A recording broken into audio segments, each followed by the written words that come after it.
Close your eyes and allow your body to settle into the surface beneath you. Feel the weight of your limbs, the steady rhythm of your breath, and the quiet stillness of the room around you. We are about to leave the world of minutes and hours. We are stepping away from the frantic pace of the modern day, the notifications, the deadlines, and the noise, and we are entering the realm of deep time. To understand the story of life, we must first understand the scale of the stage upon which it is set. If you were to hold a single grain of sand for every year the Earth has existed, you would be buried under a mountain of silica, 4.5 billion years. It is a number so vast that it ceases to be a measurement and becomes a landscape. Imagine a clock that represents the entire history of our world, a full 24-hour cycle. In this clock, the era of humans, the entirety of our recorded history, from the first pyramids to the flight of the first airplane, occupies only the final few seconds before midnight. For the vast majority of that day, the Earth was a place of silent, monumental change. As you breathe in, imagine that vastness filling your lungs. As you breathe out, let the small concerns of today dissolve into that immense history. You are a part of this. You are the current chapter in a book that has been being written for billions of years. Let us travel back to the very first hour of that clock, 4.5 billion years ago. The Earth is not the blue and green marble we know today. It is a world of fire and violent creation.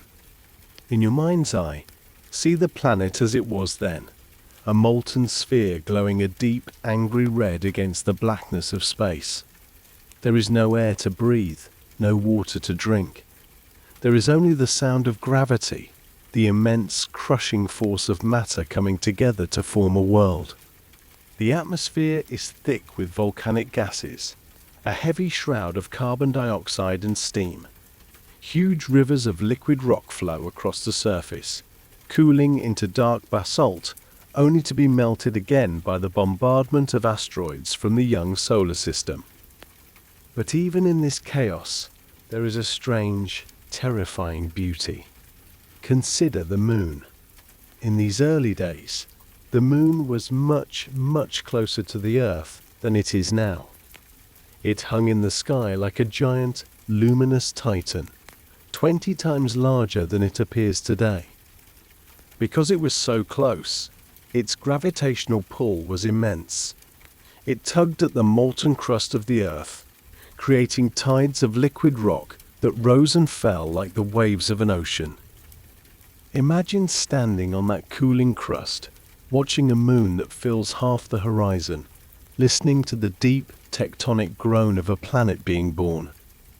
There is a peace in this violence, the peace of pure physics. Everything is exactly where it needs to be. The heat of the Earth's core is beginning to settle.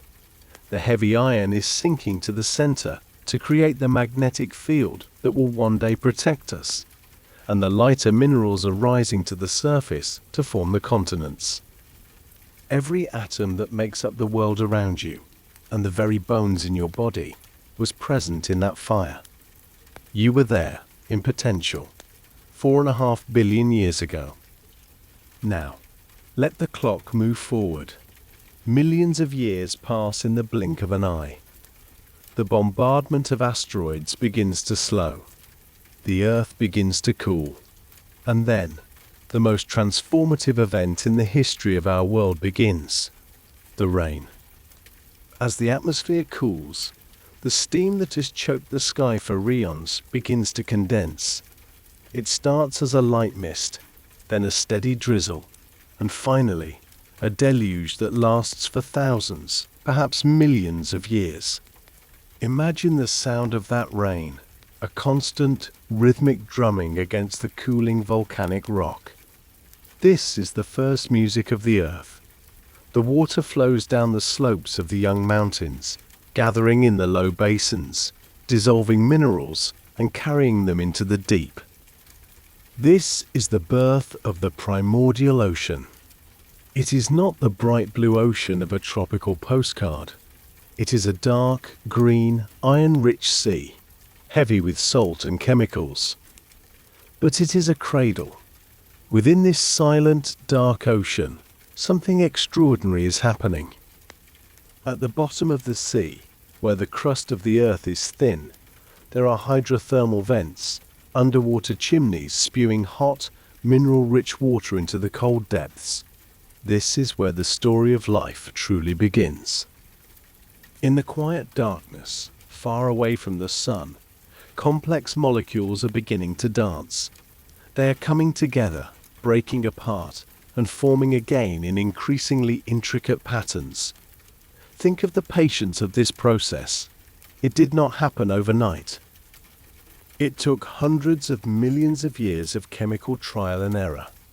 In the stillness of the deep sea, life was whispering its first words. It was the transition from geology to biology, the moment when matter began not just to exist, but to replicate and persist. We move forward again. The Earth is now 2 billion years old. For half of its life, the planet has been home to nothing but these invisible, single-celled pioneers. The world is quiet. There are no forests, no insects, no sounds other than the wind and the waves. But beneath the surface of the waves, a new revolution is brewing. A group of organisms known as cyanobacteria has developed a way to harness the power of the sun. They are the first to perform photosynthesis. They take the light of the sun and the carbon dioxide of the air and transform it into energy. And in doing so, they release a tiny bubble of a waste product, oxygen. One bubble, then 10, then a billion, then a trillion. For eons, these tiny creatures worked in silence. They were invisible, yet they were changing the chemistry of the entire planet. This is the Great Oxygenation Event. The oxygen they produced began to fill the oceans, reacting with the iron in the water and turning it into rust, which settled on the sea floor to create the great banded iron formations we mine today. Once the oceans were saturated, the oxygen began to leak into the atmosphere. The sky, which had been a murky orange, began to turn blue. The air became crisp and clear.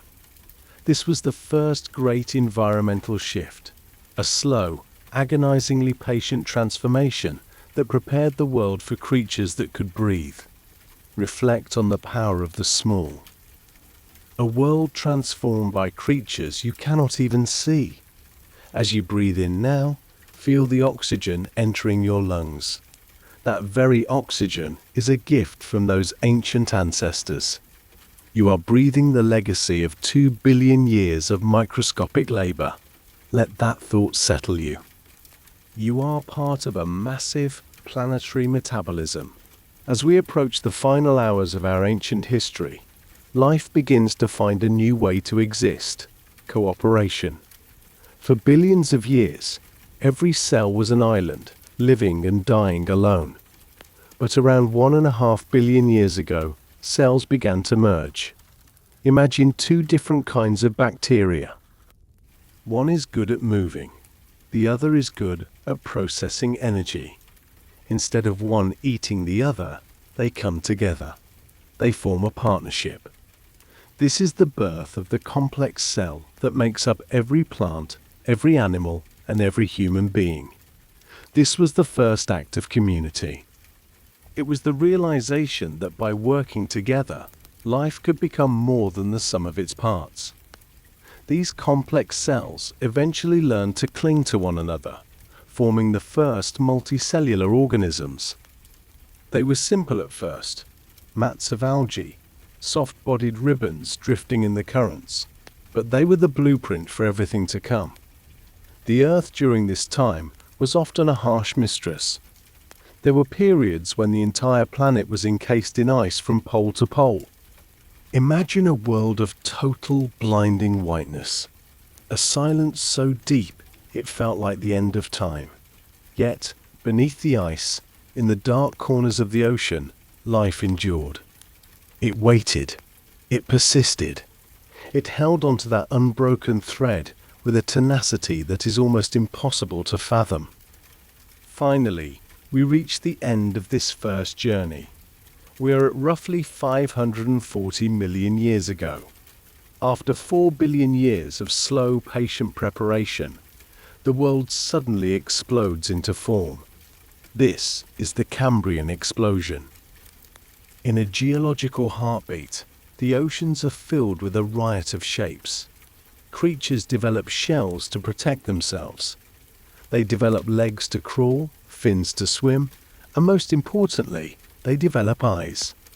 Imagine being the first creature to ever see the sun. To see the light filtering down through the green water. To see the shapes of the rocks and the movement of other living things. The world was no longer just a place of touch and chemical signals. It was a world of vision and perspective. The trilobites, with their intricate segmented armor and crystal eyes, scuttled across the seafloor.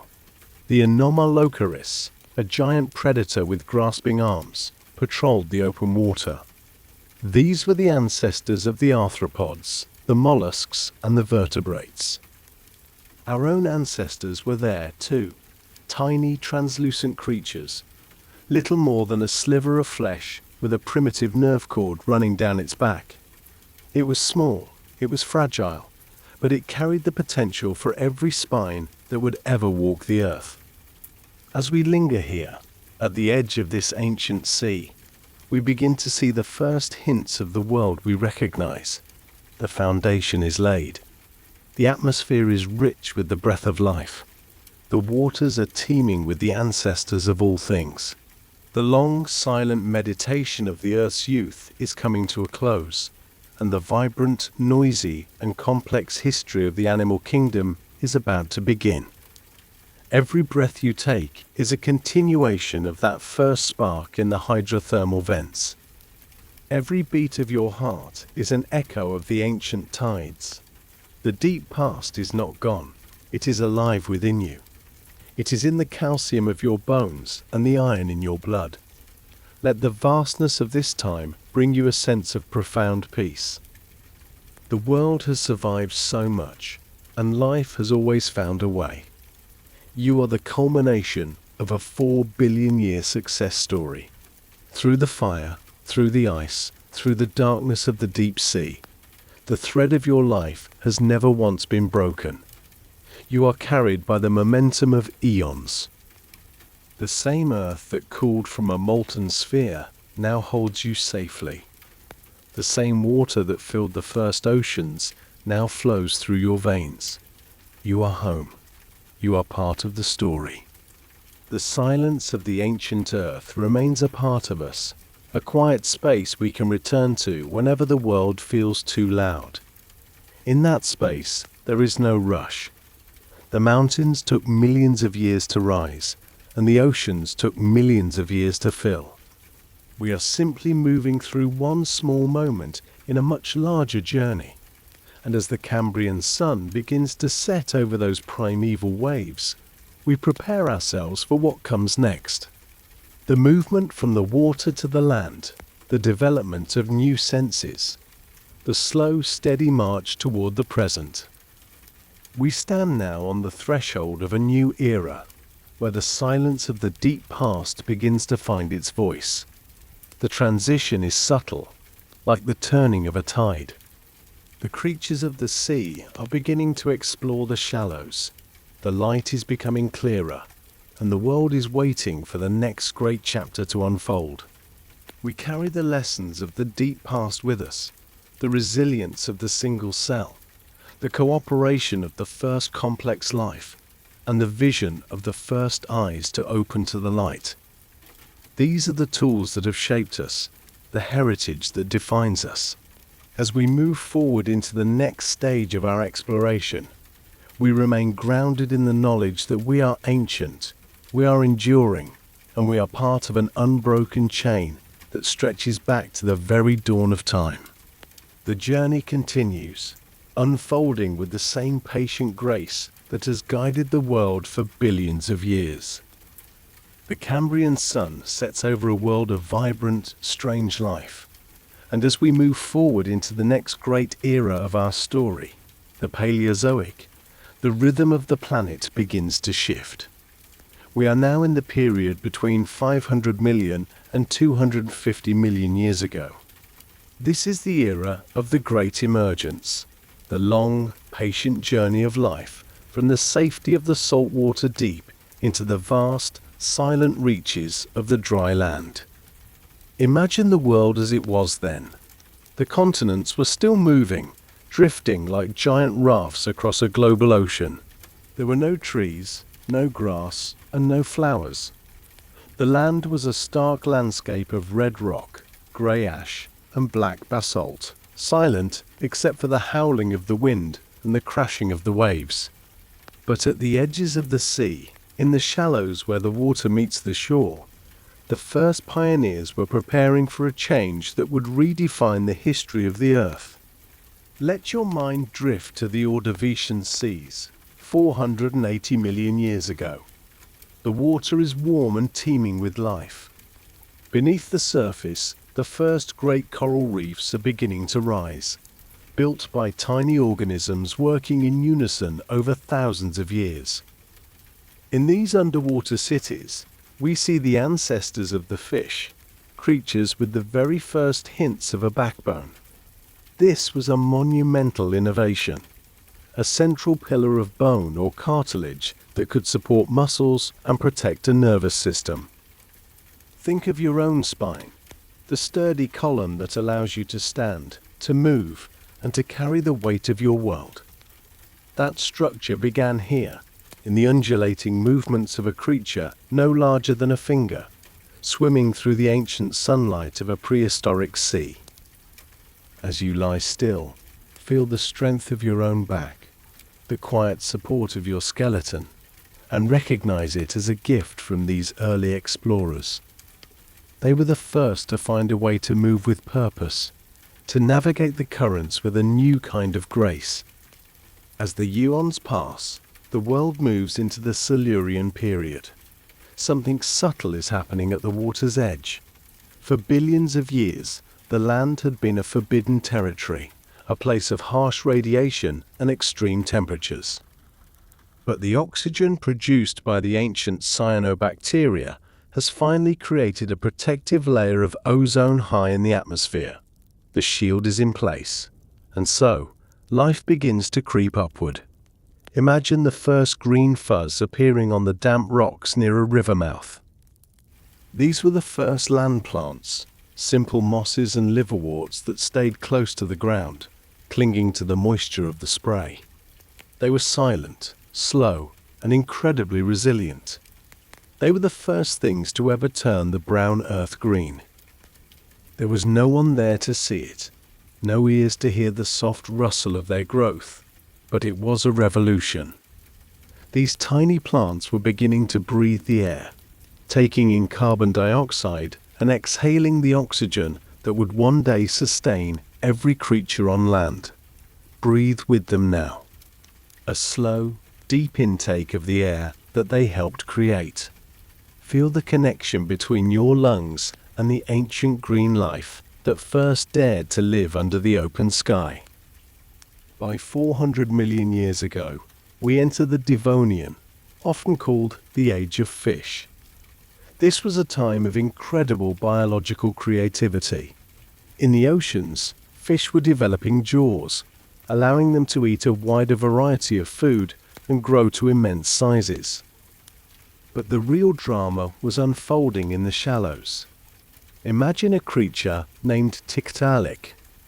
It looks like a cross between a fish and an alligator, with scales and fins, but its fins are different. They have sturdy bones and joints inside them, the precursors to shoulders, elbows, and wrists. Tiktaalik lives in the stagnant, oxygen-poor waters of the floodplains. To survive, it does something extraordinary. It lifts its head above the water and gulps in the air.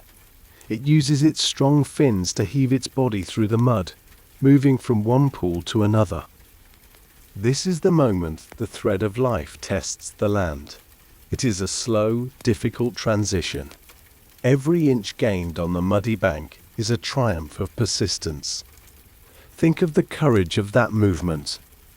The willingness to leave the only world it had ever known for a place where it could barely move and barely breathe. We carry that same spirit of exploration within us. Every time you face a new challenge, every time you step into the unknown, you are channeling the ancient energy of the first creatures that crawled out of the sea. The land was no longer silent. By 350 million years ago, the first forests began to rise. This was the Carboniferous period, a time when the earth was covered in vast, steaming swamps. These were not forests of oaks or pines, but of giant club mosses and horsetails that grew as tall as skyscrapers. The air was thick and heavy, saturated with so much oxygen that it changed the very chemistry of life. Because of this high oxygen content, insects grew to terrifying sizes.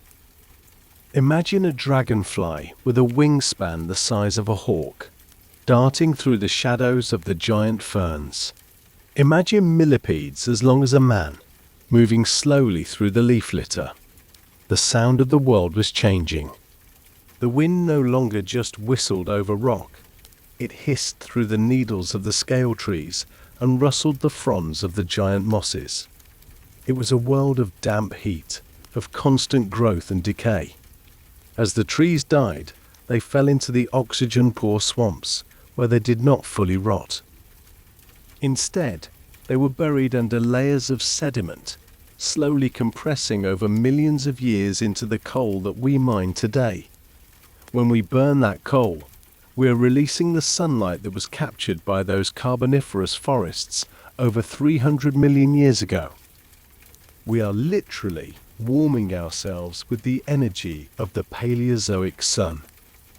In this lush green world, another miracle occurred: the invention of the egg. Before this, life was tied to the water for reproduction. Even the first amphibians had to return to the ponds to lay their soft, jelly-like eggs. But then, a new kind of creature emerged. One that could lay an egg with a protective, leathery shell. Inside this shell was a private pond, a self-contained environment that allowed the embryo to develop anywhere, even in the driest desert. This was the birth of the amniotes, the ancestors of all reptiles, birds and mammals. Life had finally broken its final bond with the sea. It was now free to wander the entire planet. As you rest, imagine the safety of that egg, the perfect stillness of a life protected from the outside world while it grows and prepares for its debut. That sense of safety, of being held in a secure environment, is a fundamental part of our biological heritage. Let yourself feel that same security now.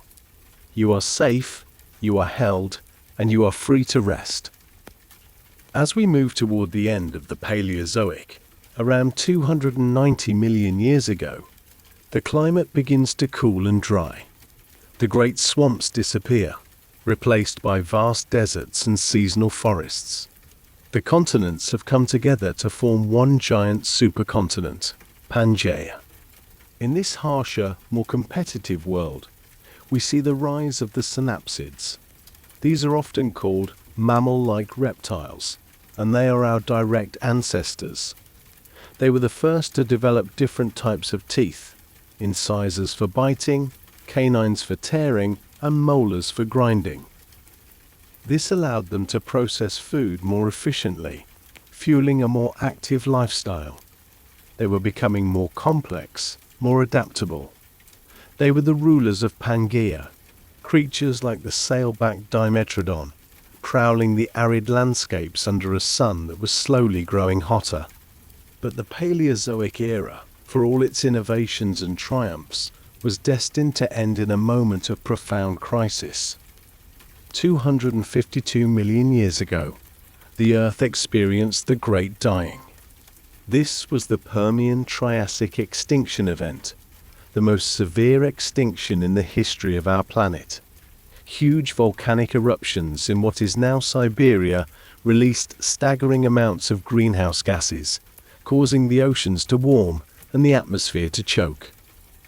96% of all marine species and 70% of all terrestrial vertebrates vanished. It was a world on the brink of total silence. The great forests were gone, the coral reefs collapsed, and the rivers ran black with ash. Yet, the thread did not break.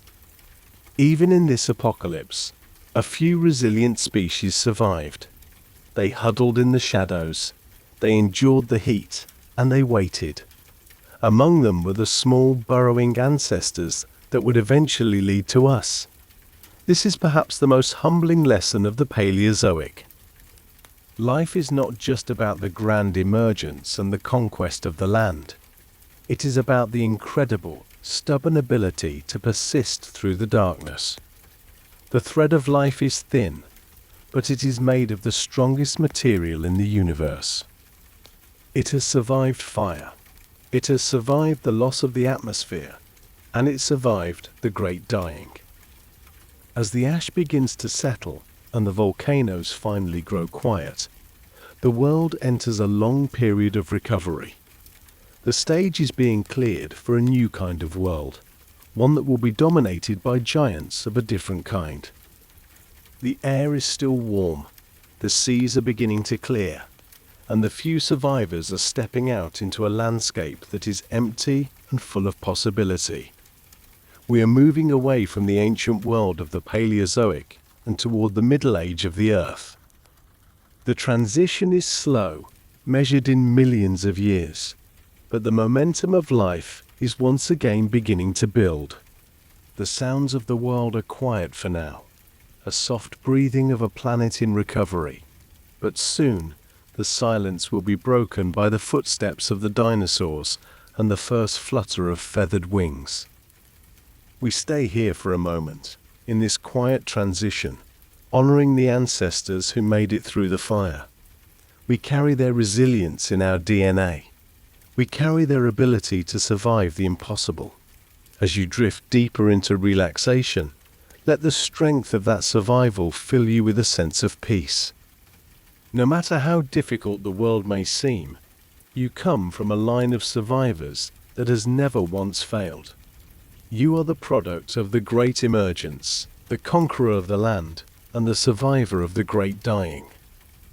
The story of life is a story of coming back, again and again, stronger and more complex than before. The light of the Paleozoic sun is fading now, replaced by the dawn of a new era. The continents are beginning to pull apart, the climate is shifting, and the first dinosaurs are beginning to explore the edges of the new forests. We are moving forward, guided by that same unbroken thread into the age of giants and the long, slow development of the world we know today. The journey is continuous, a steady flow of time and transformation, and we are simply drifting with the current, safe in the knowledge that the story continues, and we are exactly where we need to be. The silence is not an end, but a beginning, a space where new forms of life are even now beginning to dream of the future. We move into that dream now, leaving the ancient seas and the first forests behind, and turning our gaze toward the horizon of the Mesozoic. The world is waiting. The journey goes on.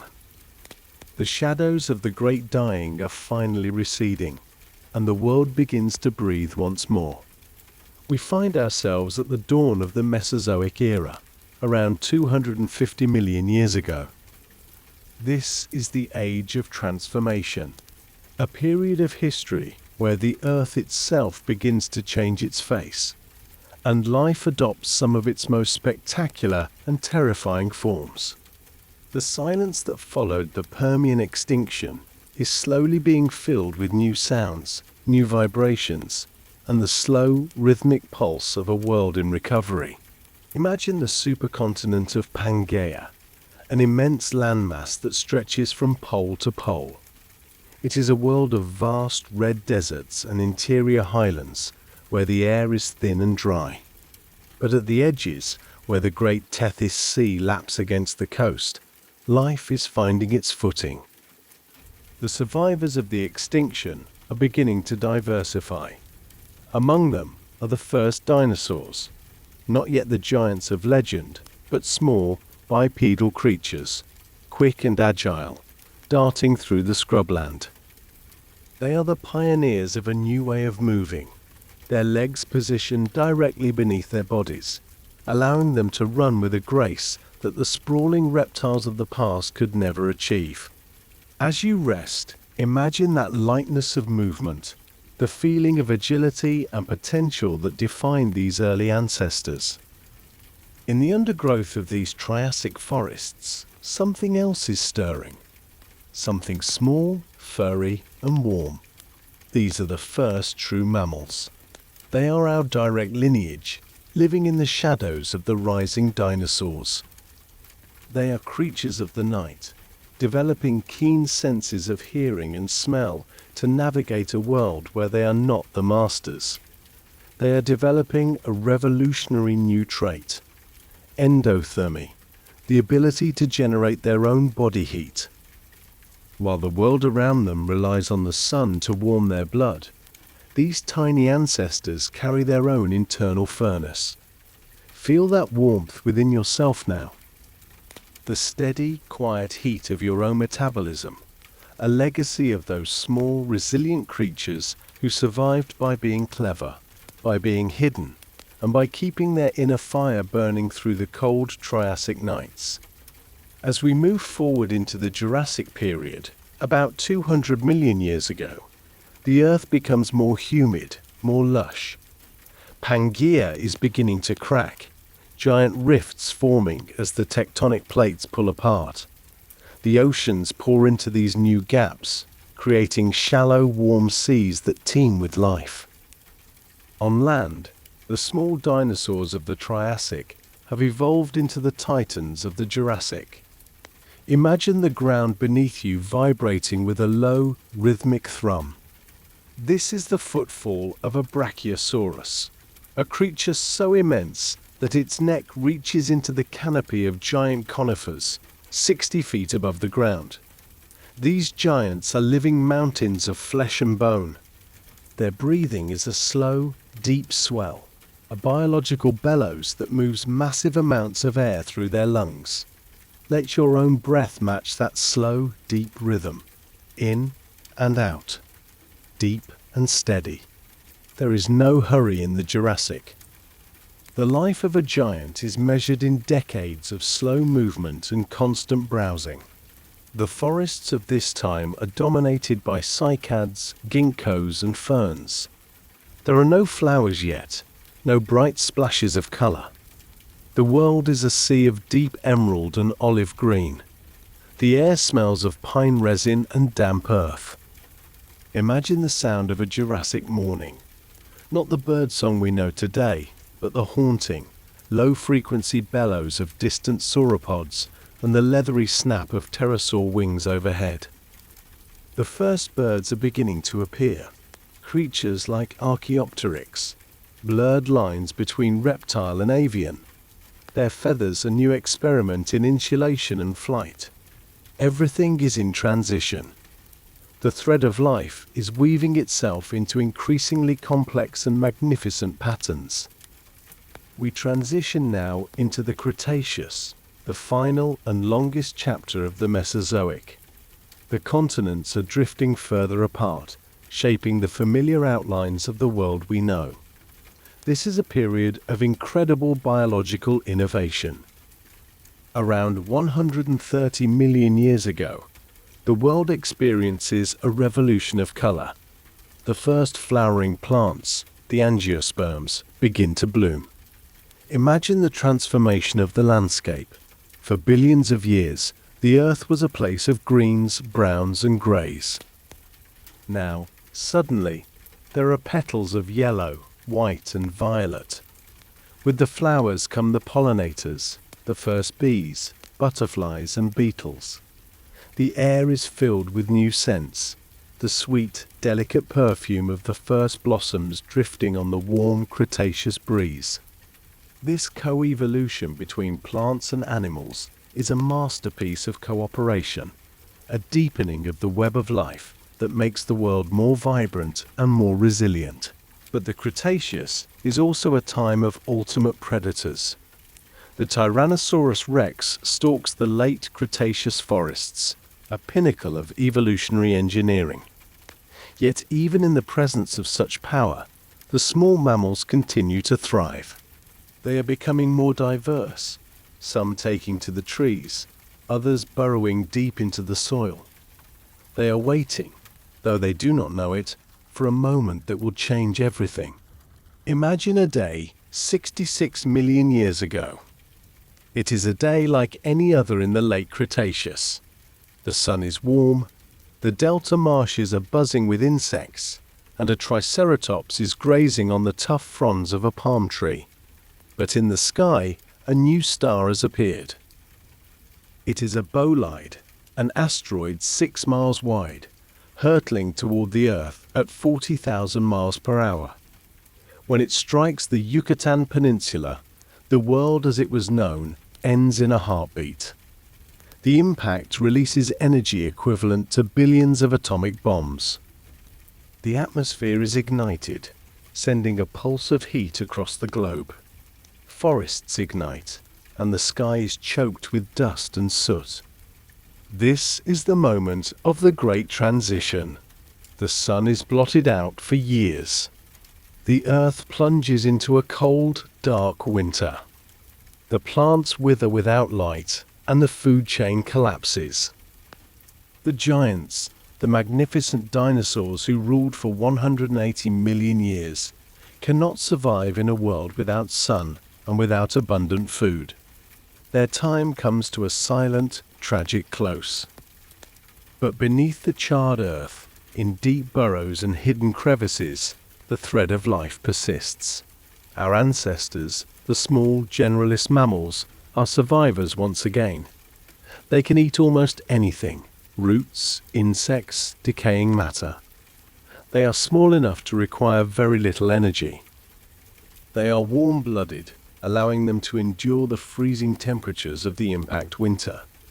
As you lie in the stillness of your room, think of that resilience.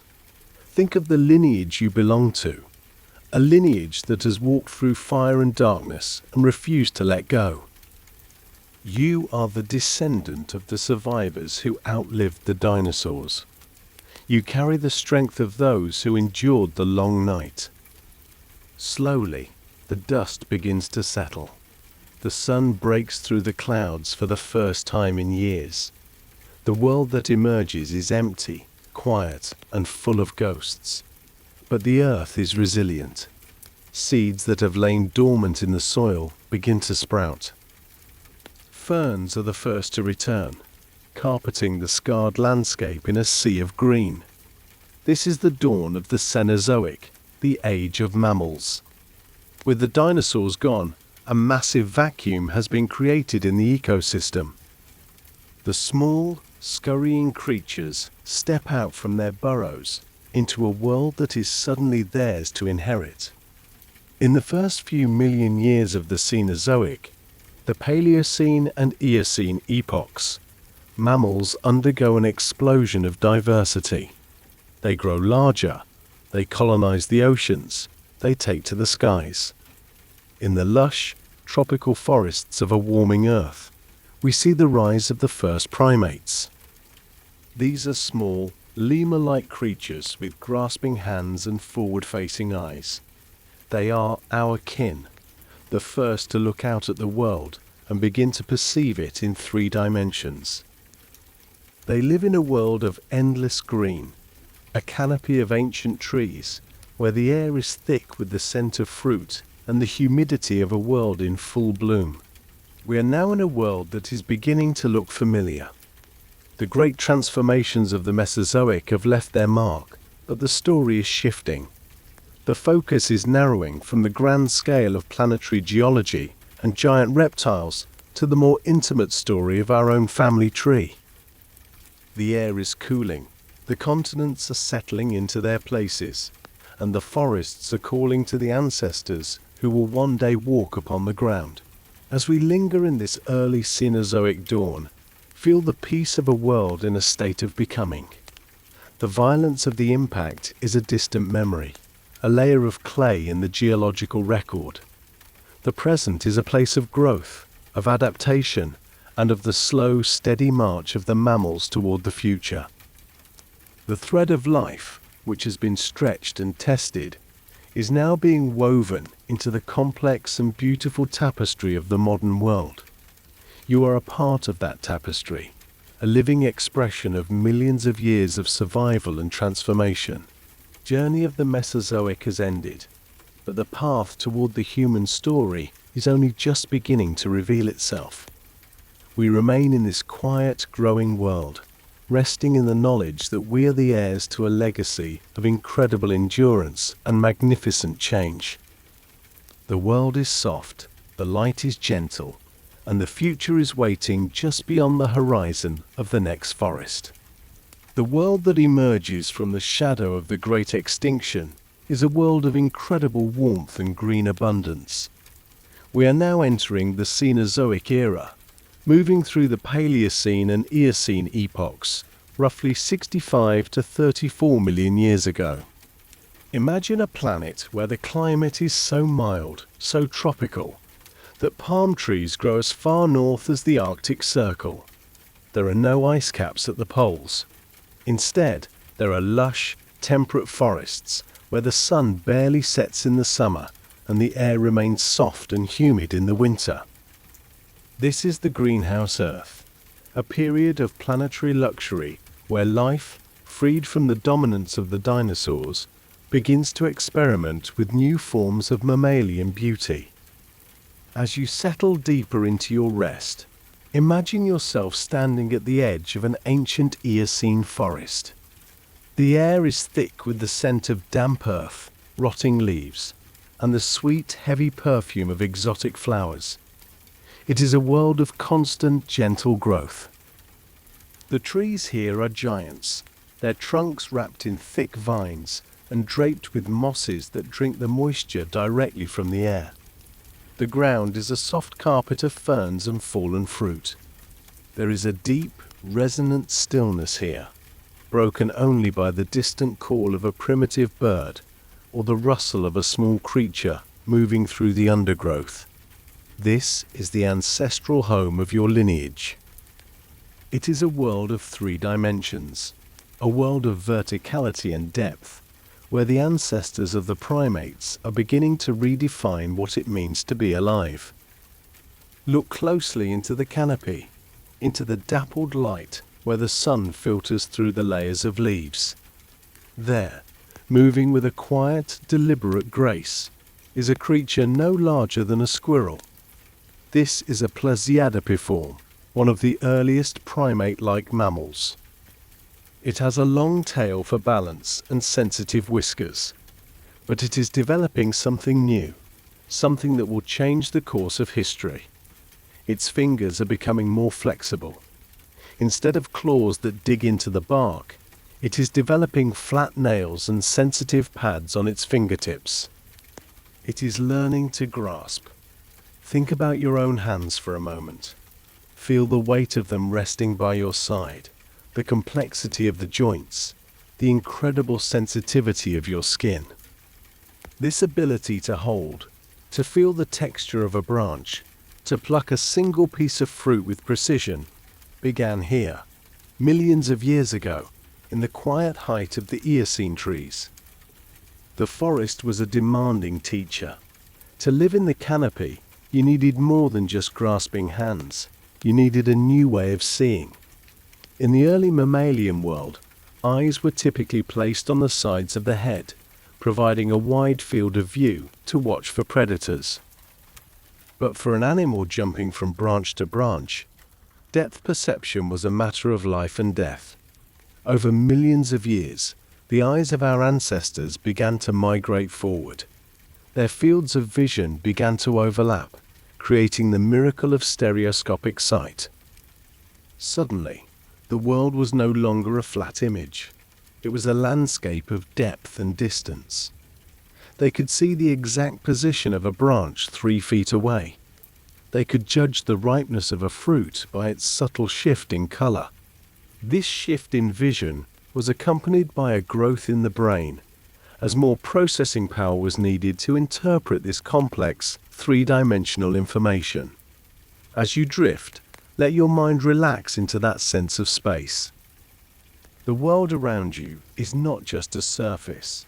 It is a deep and intricate place, and you are hardwired to perceive every layer of it. As we move into the Oligocene, around 34 million years ago, the Earth begins to cool. The great tectonic plates continue their slow, relentless dance. South America pulls away from Antarctica, opening a deep-sea channel called the Drake Passage.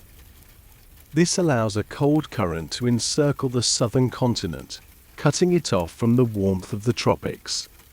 For the first time in millions of years, ice begins to form at the pole. The greenhouse Earth is fading, replaced by a world of more distinct seasons and more varied landscapes. The vast, continuous forests of the Eocene begin to fragment. In their place, open woodlands and the first true grasslands appear.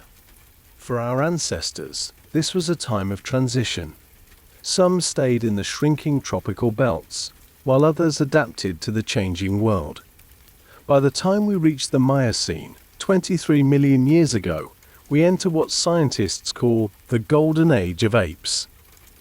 This was a time of incredible diversity for our closer kin.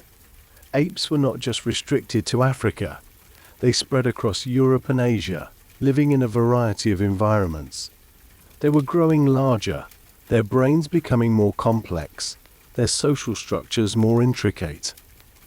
Imagine a creature like Proconsul, living in the forests of East Africa. It lacks a tail, a defining characteristic of the ape lineage. It moves through the trees with a combination of monkey-like scurrying and a more modern suspended swinging. It is a creature of balance, living in the moment, perfectly adapted to the rhythms of the forest. The Miocene world was a place of immense geological drama. In Africa, the Earth's crust was being pulled apart by tectonic forces, creating the Great Rift Valley. This massive geological scar changed the weather patterns of the entire continent. To the west of the rift, the moist air from the Atlantic continued to feed the thick, ancient jungles. But to the east, the rising highlands blocked the rain, causing the forests to thin and die out. In their place came the savanna, a vast golden sea of grass, punctuated by hardy acacia trees. This was the Great Divide. On one side, the forest remained, and the ancestors of the chimpanzees and bonobos continued their arboreal life. But on the other side, our ancestors found themselves in a world that was becoming increasingly open. The trees were further apart. The shadows were shorter. The safety of the canopy was no longer a continuous highway. To survive, they had to move across the ground. Think of the common ancestor we share with the chimpanzees, living perhaps 7 or 8 million years ago. This was not a monkey, but a highly intelligent, social creature. It lived in a world of complex relationships, of grooming and alliances, of shared fruit and communal protection. We carry the emotional architecture of this ancestor within us. The need for connection, the comfort of a touch, the deep-seated peace we find in the presence of others. These are not modern inventions. They are ancient echoes from the Miocene forests. As you lie in the quiet of the present, feel that connection to the past. You are part of a lineage that has always survived through cooperation and social bond. You are never truly alone. You are supported by millions of years of ancestral community. Toward the end of the Miocene, around 6 million years ago, the climate continued to fluctuate. The forests of East Africa were becoming patches of green in a landscape of gold. our ancestors were forced to spend more and more time on the ground. This was a dangerous place. The savannah was home to giant cats, hyenas, and other predators that could easily outrun a primate. But our ancestors had a unique advantage. Because of their history in the trees, they were comfortable being upright. They could stand on their hind legs to look over the tall grass, searching for danger or for the next patch of trees. Imagine one of these early pioneers. It is small, perhaps only 4 feet tall, with a coat of coarse hair and a face that still looks very much like an ape. But look at its feet. The big toe is starting to move in line with the other toes. Look at its pelvis. It is becoming shorter and broader, providing a stable platform for an upright spine. This is the beginning of one of the most significant transformations in the history of life. It is the transition to bipedalism. To walk on 2 legs is more than just a way of moving. It is a way of being. It frees the hands. For the first time in millions of years, the hands are no longer needed for locomotion. They are free to carry food, to hold a stone, to cradle a child. The world is no longer just something to be navigated. It is something to be manipulated. This shift changed everything. It changed how we fed ourselves, how we raised our young, and how we interacted with the landscape. As we linger here, at the edge of the Miocene, we are witnessing the final moments of our purely forest-dwelling history. The trees are still there, providing a place of refuge for the night, but the call of the open ground is becoming louder. The thread of life is stretching out across the grass, moving toward a future of tools, of fire, and of the long, wandering journey across the continents. The air of the Miocene is cooling, the sun is setting over the Rift Valley, and the golden grass is waving in the evening breeze. The sounds of the jungle are fading into the distance, replaced by the wide, open silence of the plains. We are grounded in this moment of change, resting in the knowledge that we are the descendants of those who dared to step out of the shadows. We carry the vision of the Eocene, the hands of the Oligocene, and the social heart of the Miocene. We are a collection of triumphs, a living museum of evolutionary grace. The world is changing, but the rhythm of life remains steady. We are moving with the planet, adapting with the climate, and growing with every passing eon. As you continue to rest, let the vastness of this ancestral forest fill your mind. You are home in the world, just as your ancestors were. You belong to the earth, to the trees, and to the open sky. The journey is long, the history is deep, and you're exactly where you need to be, carried by the momentum of 6 million years of upright steps. The silence of the savannah is a peaceful one, a space of clarity and preparation. We remain in this quiet landscape, breathing with the wind, waiting for the first light of a new day to reveal the path forward. The forest is behind us, the horizon is before us, and the thread remains unbroken, leading us ever onward into the story of who we are. We move now into the Pliocene epoch, a period stretching from about 5 million to 2.5 million years ago. This is a pivotal chapter in our shared history, a time of profound physical and environmental transition. The world is continuing to cool and dry, and the vast golden savannas of Africa are expanding, creating a mosaic landscape of open grasslands, scattered woodlands, and life-sustaining river veins. Imagine yourself standing on a high ridge overlooking the East African Rift Valley. The air is clear and dry, carrying the scent of parched earth and cured grass. Below you, the land stretches out in a tapestry of ochre, gold, and deep green. This is the stage upon which the most significant transformation in the human lineage will unfold. It is here that we truly find our footing. To understand this era, we must look closely at the act of walking.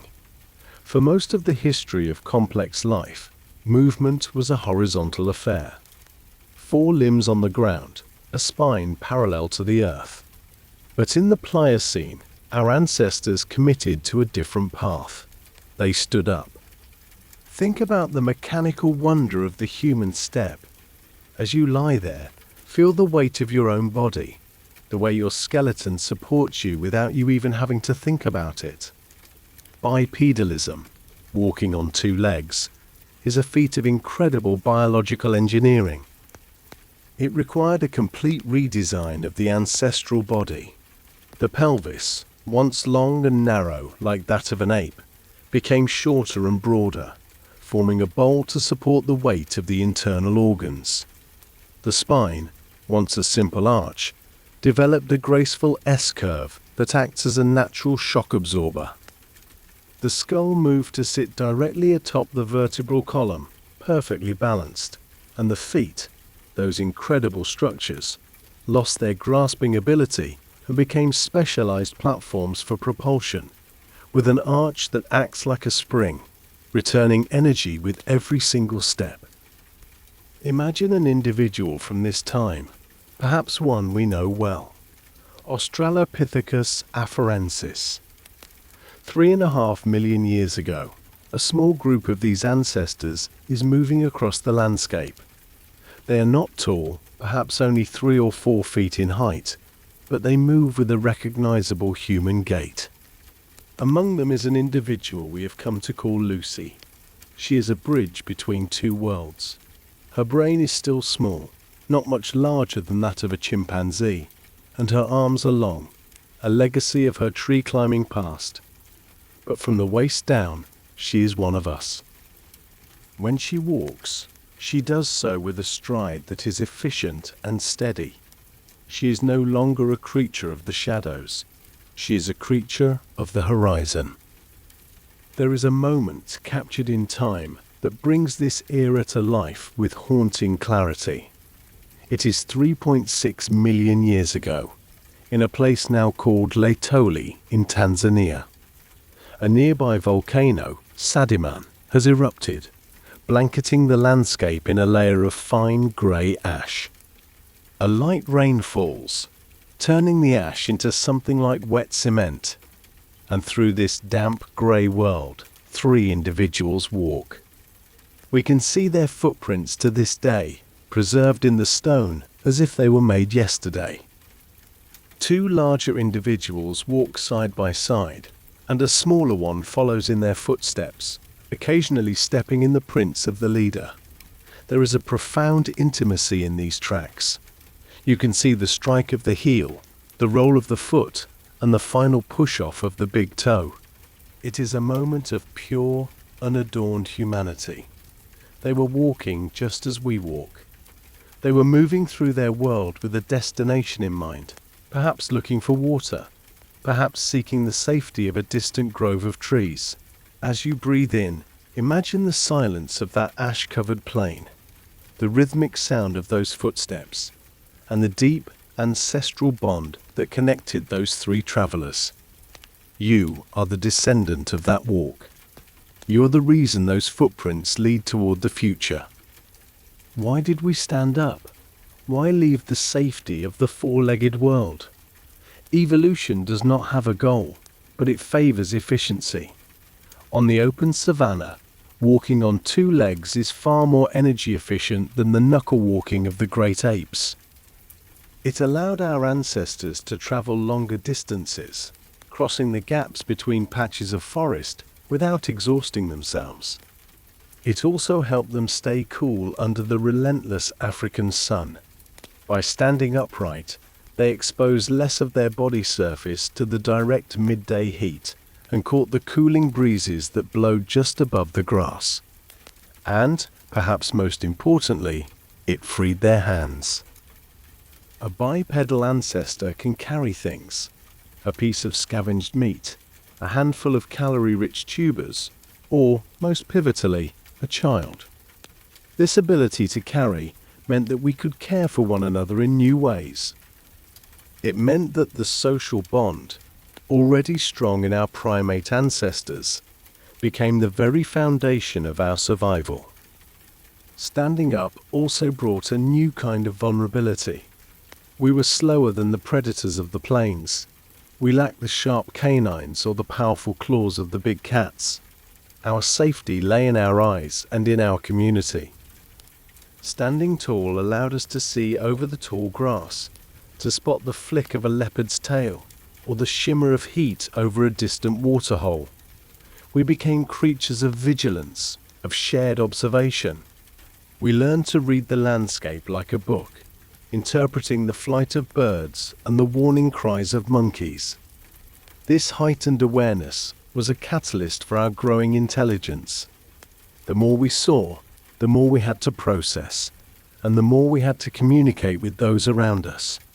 The Pliocene was a world of slow, steady preparation.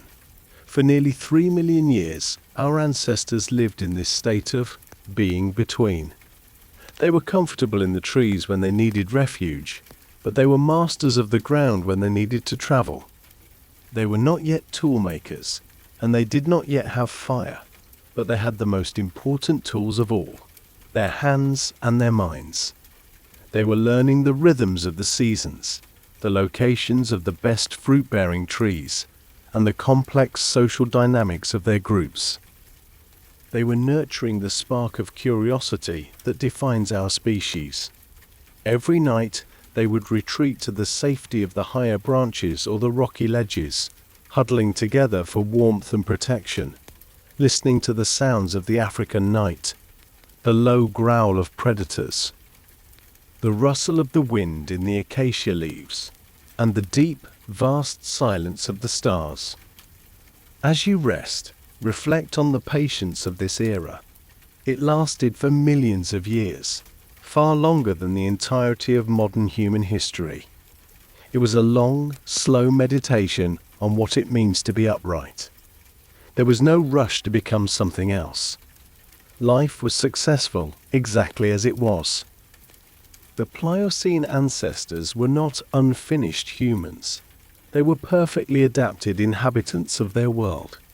They survived and thrived, passing that unbroken thread of life down through the generations, step by deliberate step. We are now approaching the end of the Pliocene.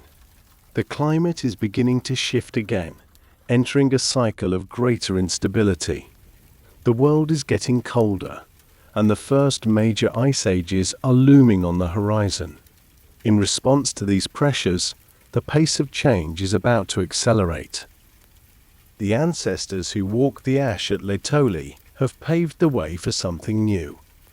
A new branch is about to grow on the evolutionary tree, a branch that will take the tools of bipedalism and the social heart of the primate and add to them a new, formidable power, the power of technology. The Pliocene sun is setting now, casting long golden shadows across the savanna. The footprints in the ash are being buried by the next layer of dust, preserved for a future they could never have imagined. We carry the memory of those steps in our own bodies. When you walk, when you reach out to hold the hand of a loved one, when you carry a burden for someone else, you are honoring the legacy of the Pliocene. You are standing on the shoulders of Lucy and her kin. The world is quiet, the air is cooling, and the stars are beginning to emerge over the Rift Valley. The same stars that our ancestors watched with wonder and trepidation. We are safe in this continuity. We are part of the long walk home. The transition is coming. The world is turning, and we are ready to move into the next chapter of our story, where the first stone strikes against stone, and the first spark of human innovation begins to glow in the darkness. As the Pliocene sun dips below the horizon for the last time in our journey, we find ourselves crossing a threshold into a world of ice, fire, and a new kind of consciousness. We are entering the Pleistocene epoch, a period beginning roughly 2.5 million years ago, and stretching until just 11,000 years ago. This is the era of the Great Glaciations, a time when the Earth's climate began to pulse in a rhythmic, icy heartbeat. The world was cooling further, and vast sheets of ice, miles thick, began to crawl across the northern continents. This environmental instability acted as a powerful forge, exerting immense pressure on our ancestors and accelerating the pace of our evolution. Imagine the landscape now. The air is sharper, the winds are colder, and the once vast African savannas are becoming more unpredictable. It is in this challenging, shifting world that the architect's brain begins to emerge. In this early Pleistocene dawn, we encounter a new member of our lineage, Homo habilis, the handyman. For millions of years, our ancestors had used their hands to grasp, to carry, and to climb. But around 2.4 million years ago, a profound shift occurred. We began to use our hands to create. Imagine one of these ancestors sitting quietly by a riverbed, selecting a rounded river cobble. With a deliberate, rhythmic movement, they strike the cobble with another stone, flaking off a sharp edge. This is the birth of the Oldowan toolkit. It is a moment of pure genius. To look at a rock and see not just a stone, but a potential blade, requires a level of abstract thought and forward planning that the world had never seen before. These were not just rocks, they were the first extensions of the human body. As you relax, think of the tactile sensation of that stone, the weight of it, the coolness against the palm, and the sharp, sudden crack as the flake is struck away. This simple act changed the rules of survival. It meant we could access new sources of energy, like the nutrient-rich marrow inside bones that other predators could not reach. We were no longer just participants in the ecosystem. We were beginning to reshape it to our needs. But the story of the architect's brain is also a story of a deep biological trade-off. As our ancestors began to use tools and eat more calorie-dense food, their bodies began to change in surprising ways.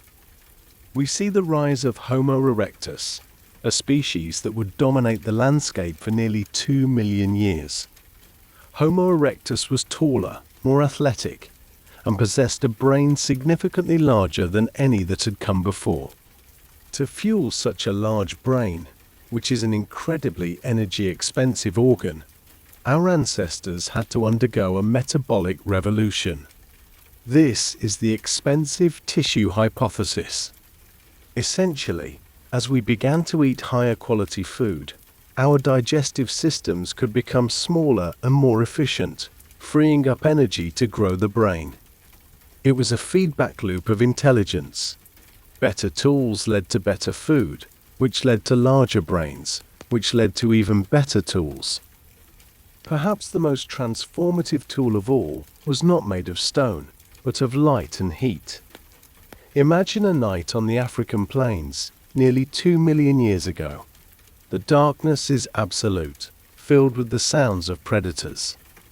But in a small clearing, there is a glow. Homo erectus had mastered the use of fire. This was a turning point of cosmic proportions. Fire provided warmth in the cooling climate, and it offered a circle of safety from the lions and hyenas of the night. But even more importantly, fire allowed us to cook. Cooking is, in a sense, a form of external digestion. It breaks down tough fibers and neutralizes toxins, making a vast array of foods accessible and easy to process. The campfire became the first social hearth. As you settle into your own warmth now, imagine the crackle of that ancient flame, the smell of wood smoke, and the orange light dancing on the faces of a small group huddled together. This was the birth of the human family as we know it. Around the fire, we shared food, we shared warmth, and eventually, we began to share stories. The fire extended the day, providing hours of social time after the sun went down, fostering the development of complex communication and deeper emotional bonds. As Homo erectus thrived, They began to do something no ancestor had done before. They wandered. They followed the migrating herds, moving out of Africa and across the vast expanses of Eurasia. They adapted to the tropical forests of Southeast Asia and the colder seasonal landscapes of the north. They were the first true world travelers. To do this, they developed another remarkable biological innovation: the ability to sweat. Unlike most mammals who must pant to cool down, our ancestors lost most of their thick body hair and developed millions of eccrine sweat glands. This allowed them to regulate their body temperature while moving, making them the ultimate persistence hunters. They could track an animal for hours in the midday heat, simply walking it into exhaustion. Think of the steady, rhythmic endurance of that walk.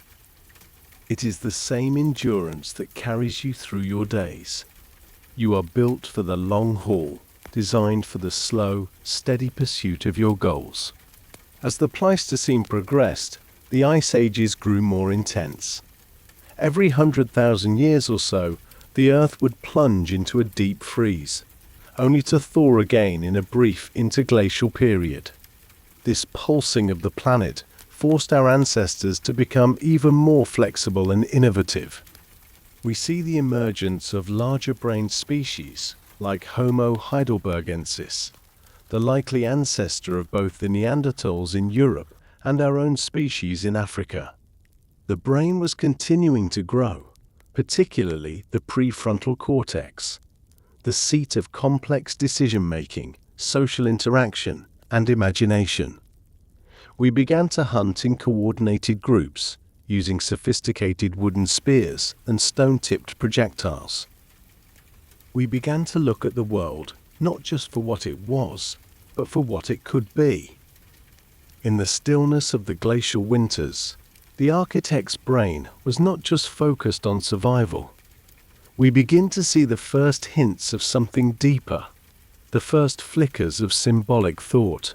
Perhaps a piece of ochre was used to mark a cave wall, or a beautiful stone was kept not for its edge, but for its shape.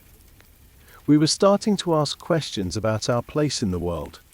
We were beginning to wonder about the stars, the seasons, and the mystery of life and death. The brain had become so complex that it began to reflect upon itself. As you lie here, feel the immense complexity of your own mind. Within your skull is the most sophisticated structure in the known universe, a legacy of 2 million years of Pleistocene pressure and innovation. Every thought you have, every dream you experience, is a product of this long, icy journey. You carry the ingenuity of the toolmaker, the warmth of the firekeeper, and the endurance of the wanderer. The architect's brain is not something you have, it is what you are. It is the culmination of 1,000 generations of survivors who looked at a challenging world and decided to build something better. The rhythm of the ice ages is a slow and powerful one. Imagine the vast glaciers advancing and retreating, sculpting the mountains and carving the valleys of the world we see today. The Earth was a different place then. Vast mammoths and woolly rhinos roamed the tundras, and giant sloths inhabited the forests. It was a world of giants, and yet it was the clever, social, and adaptable primate that would ultimately prevail. Our strength was not in our muscles, but in our ability to cooperate and our capacity to learn. We survived because we took care of one another, and because we passed our knowledge down from parent to child, building a collective memory that grew with every passing century. We are now approaching the end of this great epoch. The ice is beginning to melt for the last time, and the world is entering a period of unusual climatic stability, the Holocene. But before we leave the Pleistocene, let us linger in the quiet of a cave, sheltering from a prehistoric storm. Listen to the steady drip of water from the ceiling, the soft breathing of your companions, and the distant howl of the wind. You are safe. You are part of a lineage that has faced the ice and the fire and emerged stronger. Your mind is a vast landscape of memory and potential, a gift from the deep past that continues to guide you into the future. The transition from the wild, nomadic life of the Pleistocene to the settled world of the modern era is a subtle one, a slow shifting of priorities. The architect's brain, which once focused on stone tools and fire, is now beginning to dream of something even more complex. It is beginning to imagine the first gardens, the first permanent homes, and the first cities. The thread of life is thickening, weaving itself into the rich tapestry of human culture.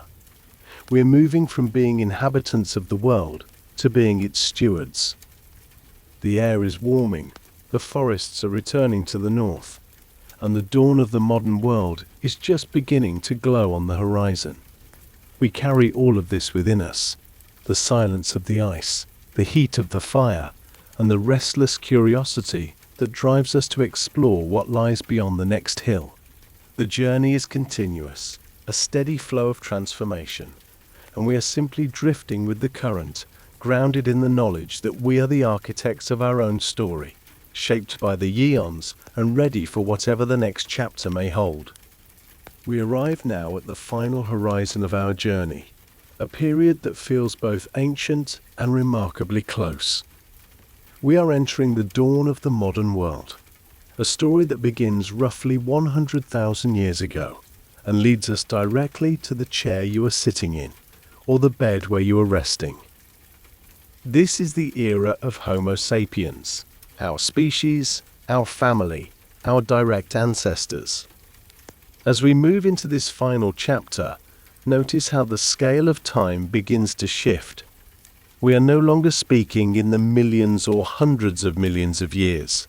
We are speaking in millennia, in centuries, and finally, in human lifetimes.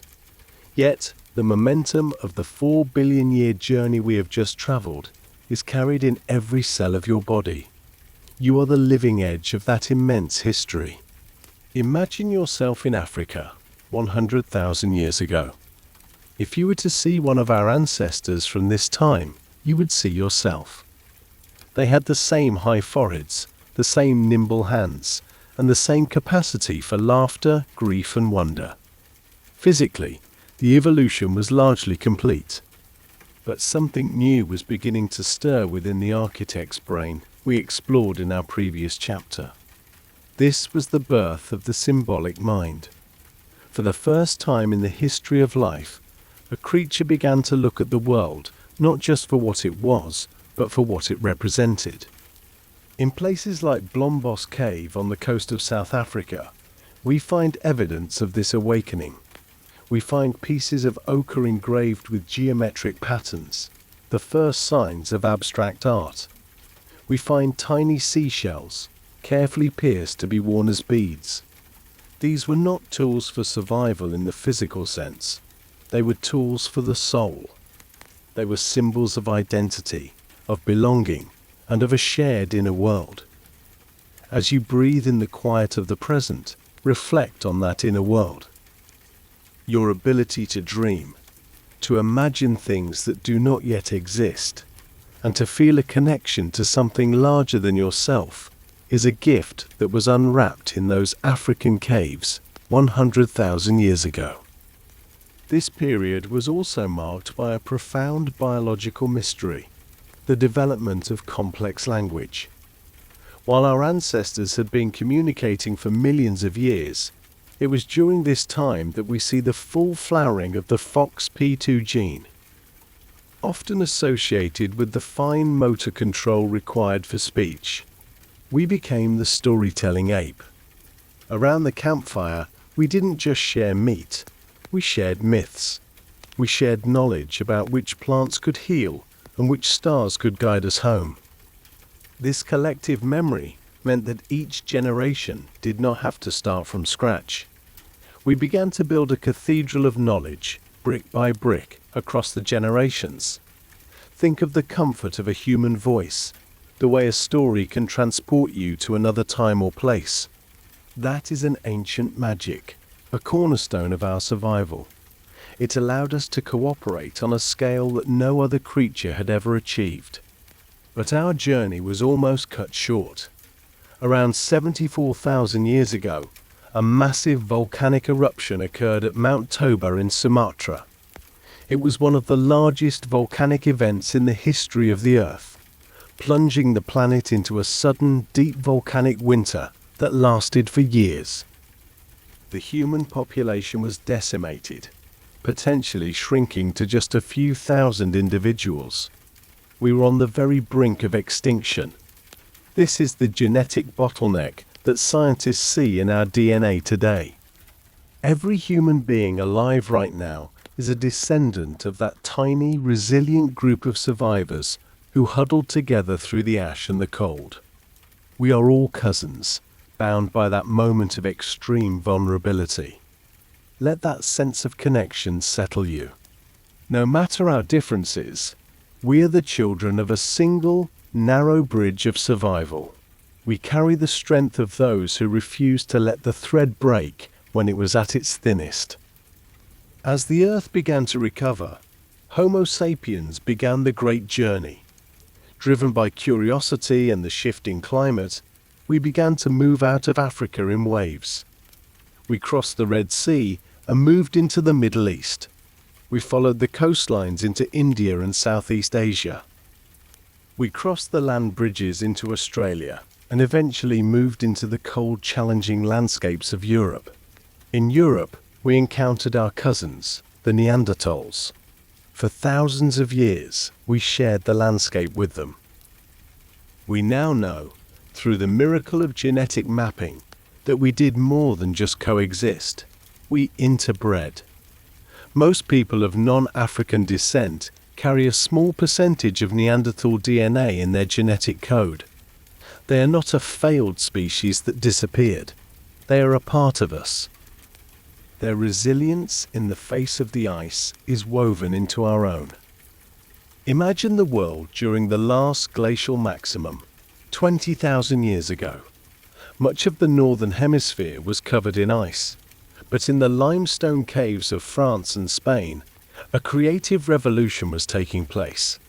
In caves like Lascaux and Chauvet, our ancestors painted magnificent murals of horses, bison, and mammoths. By the flickering light of animal fat lamps, they transformed cold stone walls into vibrant, breathing stories. These were the first cathedrals, places of ritual and connection. To stand in those caves is to feel the presence of the ancestors reaching out across 20 millennia. They were saying, "I was here. I saw this. I felt this." As you rest in the silence, feel that same impulse within yourself, the desire to be seen, to be remembered, and to find meaning in the dance of life.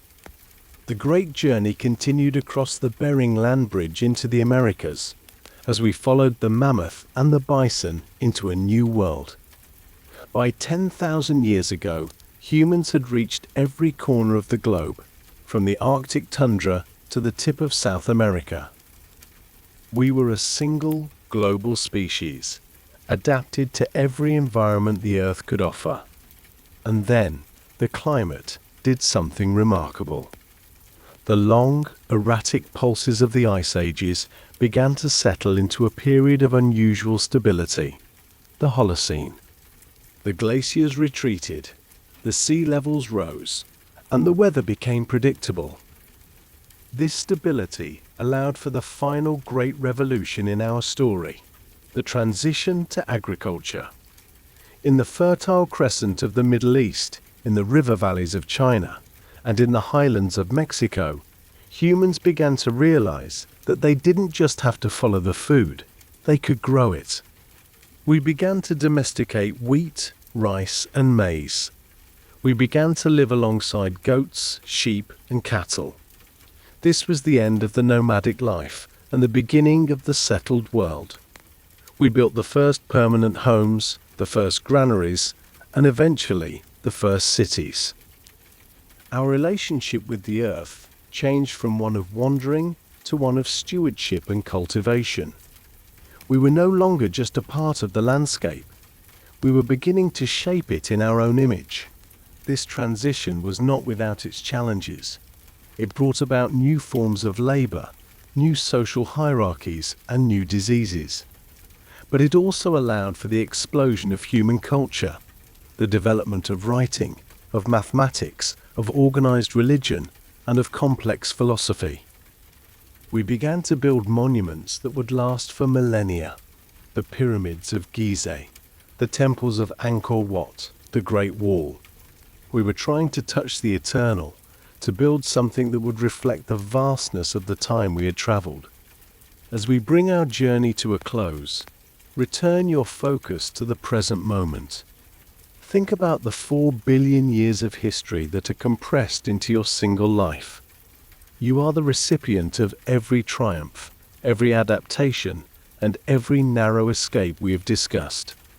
You carry the iron from the heart of a dying star in your blood.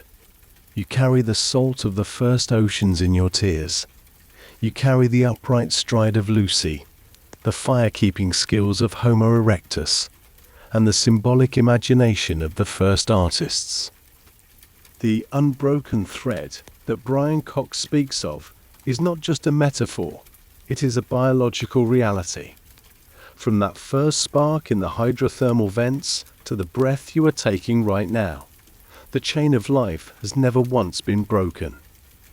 Not during the Great Dying, not during the asteroid impact that ended the dinosaurs, and not during the volcanic winters of the Pleistocene. You are here because your ancestors, in an infinite line stretching back to the dawn of time, were successful. They survived, they thrived, and they passed the spark to you. As you drift closer to sleep, let this realization bring you a profound sense of belonging. You are not a stranger in the universe. You are a conscious expression of the universe itself. You are the way the cosmos has found to look back at itself and wonder. There is a deep, ancient peace in this knowledge. You don't have to carry the weight of the world. You are simply a part of its unfolding. The same forces that guide the stars and move the continents are at work within you. The story of evolution is not a story of the past. It is a story of the present. It is the story of how we continue to change, to adapt, and to learn. We are still on the journey. We are still wandering across the horizons of knowledge and experience. But for now, the wandering can cease. The long walk through the eons has brought you here, to this moment of stillness. The ancient seas are quiet. The Paleozoic forests are silent. The fires of the Pleistocene have dimmed to a gentle glow. The world is safe, the thread is secure, and you are home. Let the vastness of deep time wrap around you like a warm blanket. Let the millions of years of ancestral success give you the permission to let go. You have done your part for today. You have carried the thread forward. Now, you can rest in the knowledge that you are part of an eternal, beautiful, and magnificent story. The silence of the beginning and the noise of the present meet here, in the quiet rhythm of your heart. There is no rush. There is only the steady, patient flow of time. You are ancient, you are new, and you are exactly where you are meant to be. As the modern world fades into the soft shadows of the night, we remain grounded in our shared history, ready to wake to a new chapter, but peaceful in the embrace of the deep, enduring past. The journey continues, always, in the quiet space between the stars and the soft, steady breath of life. We stand now at the final edge of our narrative, but as we pause here, we must look beyond the confines of our own history. We have traveled through 4 billion years of biological struggle, through the fire of the Earth's birth and the silence of the ice ages. We have seen our ancestors rise from the mud, find their footing on the savannah, and eventually reach for the stars. But to truly find peace at the end of this journey, we must confront a perspective that is both humbling and profoundly liberating. the scale of our existence within the vastness of the universe. As you lie in the stillness of the present moment, imagine your perspective beginning to shift. Slowly, you rise above the room where you rest, above the house and above the city lights. The sounds of human life, the distant hum of traffic, the rustle of the wind, begin to fade into a deep, velvety silence. You see the earth below you, a magnificent marble of blue and white, spinning quietly in the void. From this height, all the boundaries we create, all the empires we have studied, and all the individual lives that have ever been lived, appear as a single, fragile point of light. This is our home, a tiny island of life in a cosmic ocean so vast it defies the imagination. Consider the physical scale of your presence in this space. If you were to take the Earth and shrink it down to the size of a grain of sand, the Sun would be the size of an orange, positioned several meters away. The nearest star would be thousands of miles distant. In this model, our entire solar system is a lonely outpost in a neighborhood of staggering emptiness. And yet, our Sun is just one of 400 billion stars in the Milky Way galaxy alone. And the Milky Way is just one of 2 trillion galaxies in the observable universe. When we sit with these numbers, the realization of our smallness can feel overwhelming. We are, in the physical sense, almost infinitesimal. A speck upon a speck, living out a brief moment on a tiny world. But there is a deep comfort to be found in this insignificance. If we are small, then the weight of our worries is also small. The pressures of the modern world, the anxieties of the future, and the burdens of the past, all of these things are microscopic when held against the backdrop of 1 billion light years. In the grand architecture of the cosmos, our mistakes are invisible, and our fears are transient. This perspective allows us to set down the heavy cloak of the ego. It gives us permission to simply be. You do not have to be the master of the universe.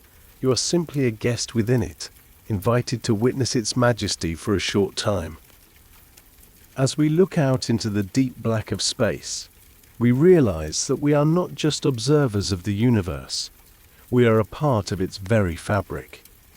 Every atom in your left hand likely came from a different star than the atoms in your right hand. You are literally made of stardust, forged in the hearts of ancient red giants and scattered across the void by the explosive power of supernovae. The calcium in your bones, the iron in your blood, and the carbon that forms the basis of your life were all created in the high-pressure furnaces of distant suns, billions of years before the Earth even existed. We are the universe becoming conscious of itself. Through our eyes, the cosmos looks back at its own birth. Through our minds, the laws of physics begin to understand their own complexity. You are the sensory organ of the infinite. Think of the timescale once more. We have discussed 4 billion years of life, but the universe itself is nearly 14 billion years old. For 10 billion years, the stars burned and the galaxies spiraled in total silence, waiting for a world like ours to form. We are living in a brief, luminous window of time where conditions are just right for life to wonder about its origins. This realization brings a sense of profound gratitude. Out of all the possible combinations of matter and energy, the universe has organized itself into you. You are a miracle of probability, a unique expression of a 4 billion-year-old thread that refused to break. The vastness of the universe is not a cold or empty thing when you realize that it is your home. The same gravity that holds the galaxies together keeps your feet on the ground. The same light that travels for millions of years from distant nebulae is the same energy that fuels the plants you eat. There is no separation. The boundaries we feel between ourselves and the world are an illusion of the senses. You are as much a part of the earth as the mountains are, and the earth is as much a part of the solar system as the sun is. We are all drifting together through the dark, carried by the same fundamental forces that have been in motion since the Big Bang. Let this perspective wash over you like a cool, dark tide. As you breathe in and out, feel the rhythm of the cosmos within you. You are a small, quiet part of a magnificent and eternal dance. The stars above you are not distant or indifferent. They are your ancestors. The space between them is not empty. It is the cradle of everything yet to come. In this vastness, there is no room for the frantic or the hurried. The universe moves with a patient, rhythmic grace, taking eons to form a star and millions of years to craft a canyon. You can afford to move with that same patience. You have all the time you need to rest, to heal, and to simply exist. As our story comes to a close, the history of life and the history of the universe merge into one single continuous flow. We have traveled from the first sparks in the deep sea to the silence of the moon. We have seen the struggle for survival turn into the search for meaning. And here, in the quiet of the night, that meaning is found in the connection itself. You are the culmination of everything that has ever happened. You are the heir to the stars and the child of the earth. The thread of life is secure in your hands, and the vastness of the universe is a gentle embrace. The lights of the cities are far below now, and the silence of the deep past has become the silence of the deep future. There is nothing left to do, nowhere left to go. The journey has reached its destination, and that destination is the peace you feel in this very moment. The world will continue its long, slow rotation. The stars will continue their silent vigil. And you, a small and precious part of this infinite story, are free to drift into the deep, dark sea of sleep. The universe is wide, the history is deep, and you are exactly where you belong. You are home in the vastness, safe in the stillness, and at peace with the eons. Let the thoughts of deep time and cosmic space act as an anchor for your mind. Whenever the world feels too small or the days feel too heavy, return to the stars. Return to the 4 billion years of resilience that live in your bones. Remember that you are a part of a story that does not end, a journey that is as wide as the light years and as deep as the atoms. You are the architect, the wanderer, the survivor, and the dreamer. And in the silence of the night, you are simply the universe, resting, waiting, and breathing in the dark.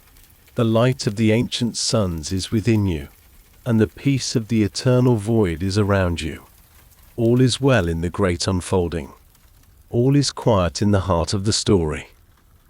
As the final echoes of our journey fade away, we are left with the most fundamental truth of our existence. We are small, yes, but we are significant because we are here to witness the wonder. We are the keepers of the thread. And as we surrender to the stillness, we know that the thread will hold. The sun will rise, the earth will turn, and the story will continue forever and ever in the magnificent, silent beauty of the deep. Sleep now, and let the vastness carry you into the dreams of the cosmos. The journey is complete. The night is long. The peace is absolute.